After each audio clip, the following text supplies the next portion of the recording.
వాళ్ళు చూడు ఎలా ఎంజాయ్ చేయబోతున్నారు.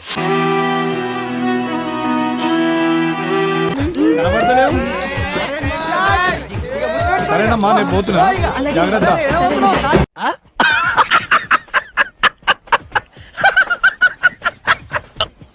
ఏంటి సంక్రాంతికి మేడం గారు మీకు స్పెషల్స్ ఏంటని చేయబోతున్నారు? ఏంటి దెంగి తినడానికి వచ్చారని చెప్పి నేను అడుగుతున్నాను. రోజు స్పెషల్ చెప్పిందేంటి? కానీ ఈ రోజు స్పెషల్ ఉంటుంది కదా పండగకి. ఏంటి బాబా అన్న ఇంకోసారి అన్న? కానీ ఈ రోజు స్పెషల్ ఉంటుంది కదా పండగకి. ఓరే నాయనో, వీడు ఈ టైప్ లో తగిలాడేంటి? ఏదో ఒకటి చేసి పంపించకపోతే తర్వాత అడుక్కు తినాలి.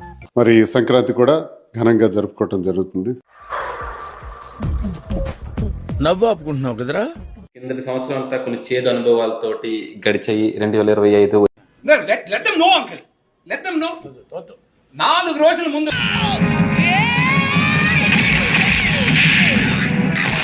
పిచ్చిగా కొట్టిందమ్మా, గోడెక్కి కొట్టింది. కొట్టిందా? పట్టుకున్న మొగడని కూడా చూడకుండా కొడతా. కొత్త పండగ సంక్రాంతి పండగతో ఇద్దరు కలిసి సంబరాలు చేసుకుంటున్నారు. చాలా మంది ఎలా అనుకుంటున్నారు అసలు? ఏం మాట్లాడతాడు నువ్వు? ఏం మాట్లాడతాడు నువ్వు? చేదు అనుభవాలు అంటే మా కుటుంబంలో జరిగినటువంటి ఘర్షణలు, ఇవన్నీ ప్రజలందరికీ నేను గడిచిన కాలంలో తెలియజేసినటువంటి. నీలాంటి దరిద్రపు కొట్టి విధం నేను ఎక్కడ చూడలేదురా. దరిద్రం నెత్తి మీద డిస్కో ఆడుతుంటే నా మాట నువ్వు ఎందుకు వింటావురా?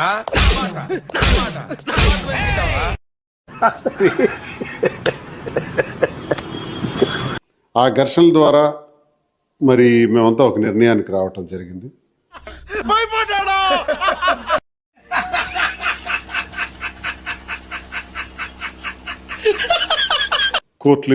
కోర్టుల్లో కేసులు కూడా ఉన్నాయి.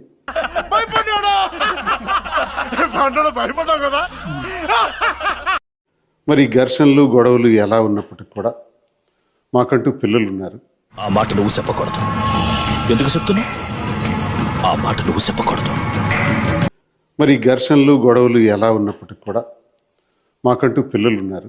రాళ్ళతో తెంగితే కళ్ళు అదురుతాయి, రాళ్ళతో తెంగితే కళ్ళు అదురుతాయి. ఈ పిల్లలకి అన్యాయం జరగ. మాదిరికి ఉన్నటువంటి 3 పిల్లలు కానీ, నాకున్నటువంటి 2 పిల్లలు కానీ, పైకి ఎదవలాగా అంటారు కానీ సెంటిమెంట్స్ ఎక్కువ. మాకు 5 పిల్లలు. అంత మునగాడా? మరి అయితే ముందు పిలిపించండి. మరి నేను అక్కర్లేదు, ఆయన అవసరం నాకు లేదు, ఆయన ఉండకూడదు అనుకున్నటువంటి వాణి. కరెక్ట్ గా చెప్పకపోతే పుర్ర పుచ్చకాయలా పెరిగిపోద్ది. సరిగ్గా చెప్పు. వాణి గురించి ఇంతకన్నా నేనేం మాట్లాడతాను? ఆమె ఇష్టమైనటువంటిది ఆమెకు జరిగింది, ఆమె కోరికే నెరవేరు.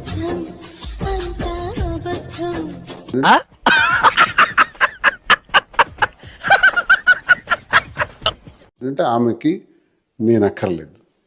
నువ్వేనా తాగేసున్నావా? నీకు బ్రెయిన్ సెల్స్ ఏమైనా డ్యామేజ్ అయ్యా?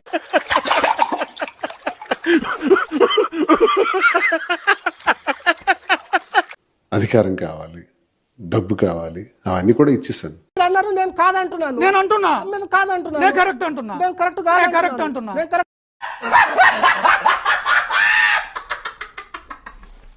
ఇప్పుడు శేష జీవితం మేమిద్దరం కలిపి ఆలోచించుకొని మేమిద్దరం కలిపి ముందుకెళ్ళవలసినటువంటి.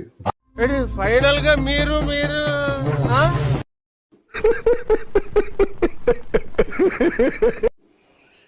అందరూ అపోహలు, లేనిపోని ఆరోపణలు, లేనిపోని విమర్శలు చేస్తున్నారు. ఏయ్ బాబు లేవ్, ఏ బాబు. సలహాలు, సూచనలు ఈ జనసేన బ్యాచ్ కొంతమంది ఉన్నారు. ఆ జనసేన బ్యాచ్ కొంచెం నోటు దూర దాపుకోమని నేను కోరుతున్నాను.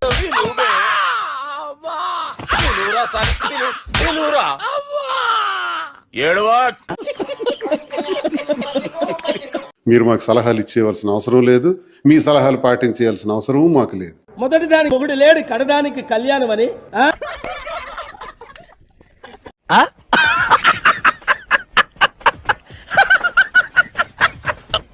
ఏ ముహూర్తాన్ని చంద్రబాబు నాయుడు ముఖ్యమంత్రి అయ్యాడో కానీ దారుణాది దారుణంగా ఆడపిల్లని నరికి చంపుతున్నారు, తగలబెట్టి చంపుతున్నారు. అత్త కోడళ్ళు, అమ్మ కూతుర్లని లేకుండా, చిన్న పిల్లలను లేకుండా, పెద్దవాళ్ళని లేకుండా, మతిస్థిమితం లేని వాళ్ళని లేకుండా, ఎవరిని వదిలిపెట్టకుండా నేరస్తులు ఎలా అఘాయిత్యాలు చేస్తున్నారో మనం కళ్ళారా చూస్తున్నాం. జరిగిన ఒక ఇన్సిడెంట్, అది పోలీస్ స్టేషన్ లో కంప్లైంట్ చేయకపోయిండొచ్చు, లేదా దిశ యాప్ ని యూజ్ చేస్తుండకపోయిండొచ్చు, లేదా ఇంట్లో కనీసం కుటుంబ సభ్యులకు కూడా చెప్పకుండా జరిగిన 1-2 ఇన్సిడెంట్లీ భూతద్దంలో చూపించి జగనన్న మీద బురద చల్లాలి అనుకుంటే మహిళలు ఎవరు కూడా ఒప్పుకునే పరిస్థితి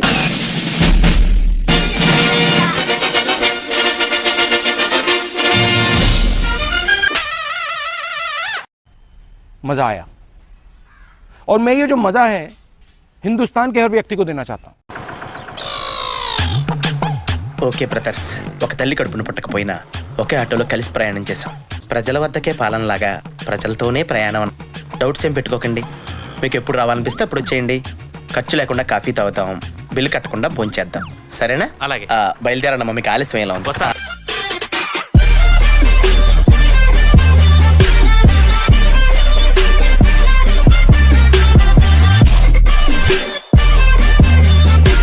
తెలుసా, లక్ష్మీ బాంబులు పేలుతుంటాయి, కింద కాకరపోతులు కాలుతుంటాయి.